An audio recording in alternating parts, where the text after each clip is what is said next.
நீங்க ஒரு real estate ஓனரா இருந்தா, கண்டிப்பா நீங்க மெட்டால ஒரு தடவையாவது ஆட் ரன் பண்ணியிருப்பீங்க. அந்த ஆட்ல ரன் பண்ணி ஒரு ஹண்ட்ரட்ஸ் ஆஃப் லீட்ஸ கலெக்ட் பண்ணியிருப்பீங்க. அந்த ஹண்ட்ரட்ஸ் ஆஃப் லீட்ஸ்ல உங்களுக்கு 90% கிட்ட ஜங்க் லீடாவும், ஃபேக் லீடாவும் இருந்திருக்கிறதுக்கு நெறைய சான்சஸ் இருக்கு.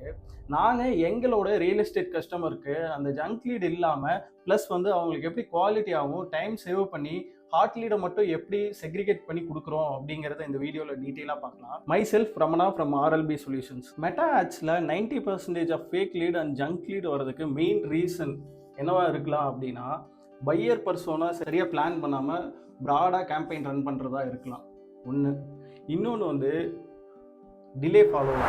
ஃபார் எக்ஸாம்பிள் நைட்டு 12 மணிக்கு நம்மளோட அட்வர்டைஸ்மெண்ட்டை ஒரு ஒரு கிளைண்ட் கிளிக் பண்ணுறாங்க. 2 பிஹெச்கேவோட ப்ரைஸ் என்ன அப்படின்னு நம்ம கேட்குறாங்க அப்படின்னு நம்ம வச்சுக்கலாம் எக்ஸாம்பிளுக்காக. நம்மளோட டெலிகாலிங் ஸ்டாஃப் மார்னிங் 10 மணிக்கு அந்த லீடை ஃபாலோ பண்ணுவாங்க. அந்த சேம் டே நைட்டு என்ன நடந்திருக்கிற சான்ஸ் இருக்குது அப்படின்னா, கஸ்டமர் நைட்டு 12 மணிக்கு கிளிக் பண்ணியிருக்கிறாரு, எந்த ரிப்ளையும் நம்ம பண்ணல. அந்த டைமில் அவர் அதே மாதிரி ஆட்ஸ் நிறைய கிளிக் பண்ணியிருக்கிறதுக்கு சான்சஸ் இருக்குது, நிறைய ரீல்ஸ் பார்த்துருக்கிறதுக்கு சான்சஸ் இருக்குது. எந்த ஆடை கிளிக் பண்ணணும், யார் கால் பண்ணுறா அப்படிங்கிறதே கஸ்டமருக்கு தெரியாது.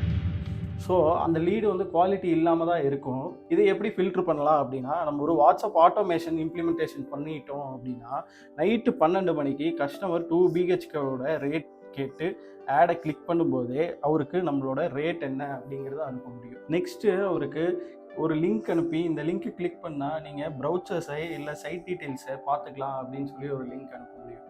இப்போ கஸ்டமர் 2 ஸ்டெப் வந்து எடுத்து வச்சுருப்பாங்க.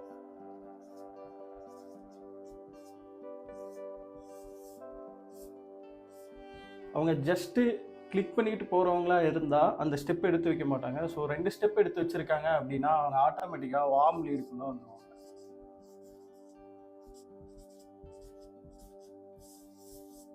ஆட்டோமேட்டிக்காக வார்ம் லீடுக்குள்ளே வந்தவங்களுக்கு நம்ம நெக்ஸ்ட்டு ஒரு 5 மினிட்ஸ் கழிச்சு ப்ரௌச்சர் வரைக்கும் டவுன்லோட் பண்ணி பார்த்ததுக்கப்புறமா ஒரு 5 மினிட்ஸ் கழிச்சு சைட் விசிட் வரீங்களா அப்படின்னு கேட்டு ஒரு மெசேஜ் அனுப்ப முடியும். இப்போ நம்ம மார்னிங் நம்ம ஸ்டாஃப் வந்து ஃபாலோ பண்ணும்போது அவர் வந்து ஆட்டோமேட்டிக்காக ஹாட் லீடில் இருப்பார். ஏன்னா சைட் விசிட் வரைக்கும் புக் பண்ணியிருக்கிறாங்க அப்படின்னா அவங்கள மட்டுமே எடுத்து நம்ம ரியல் எஸ்டேட்க்கு லீடாக ஃபாலோ பண்ணால் போதும். எக்ஸ்ட்ராவாக இந்த வார்ம் லீட் ப்ரௌச்சர் வரைக்கும் டவுன்லோட் பண்ணவங்களையும் சைட் விசிட் புக் பண்ணல, பட் ஆனால் ப்ரௌச்சர் வரைக்கும் டவுன்லோட் பண்ணவங்களையும் நம்ம எடுத்து ஃபாலோ பண்ண முடியும். இதில் வாட்ஸ்அப் ஆட்டோமேஷனால நம்மளுக்கு என்ன யூஸ்ஃபுல்லாக இருக்குது அப்படின்னா, ஒரு லீடு உள்ளே வந்தோடனையும் கஸ்டமரை ஒரு 2 ஸ்டெப் இல்லை 3 ஸ்டெப் எடுத்து வைக்க முடியுது.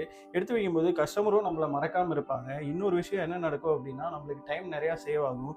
டைரெக்டாக நம்மளுக்கு சைட் விசிட் புக் பண்ண கிளைண்ட்டை மட்டும் ஃபாலோ பண்ணாலே போதும். எக்ஸ்ட்ராவாக இந்த வார்ம் லீடை நம்ம ஃபாலோ பண்ணாலே போதும்.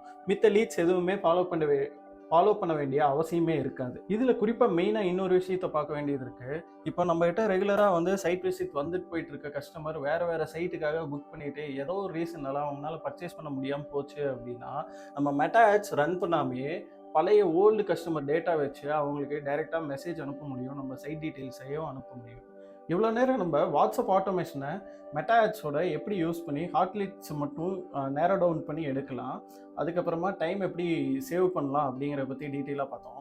இப்போ வந்து பையர் பர்சோனா பற்றி டீட்டெயிலாக பார்த்துடலாம். பையர் பர்சோனா அப்படிங்கிறது ஒன்றும் இல்லை, டார்கெட் ஆடியன்ஸ். டார்கெட் ஆடியன்ஸில் என்னென்ன இருக்கும் அப்படின்னா, நம்மளோட ப்ராப்பர்ட்டி, நம்ம சேல் பண்ண நினைக்கிற ப்ராப்பர்ட்டி இல்லை சைட்டு ஃப்ளாட்டு எப்படி வேணாலும் சொல்லிக்கலாம், அதையே பை பண்ணக்கூடிய ஏஜ் குரூப் என்னவா இருப்பாங்க அப்படிங்கிறத ப்ராப்பராக பிளான் பண்ணணும்.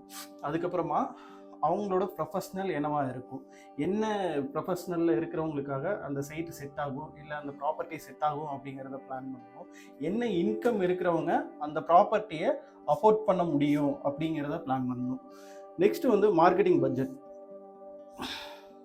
மார்க்கெட்டிங் பட்ஜெட் பொறுத்தளவுக்கு நம்ம டார்கெட் பண்ணுற கஸ்டமர் எந்த பிளாட்ஃபார்மில் இருப்பாங்க, லிங்க்டின்னா இல்லை இன்ஸ்டாகிராமா, யூடியூபா, ஃபேஸ்புக்கா, அவங்களோட ஏஜ் குரூப்புக்கு தகுந்த மாதிரி எந்த பிளாட்ஃபார்மில் நம்ம வந்து ஆட் கொடுக்கறது, அந்த மார்க்கெட்டிங்காக பட்ஜெட் ஒதுக்கிறது வந்து யூஸ்ஃபுல்லாக இருக்கும் அப்படிங்கிறத பிளான் பண்ணணும்.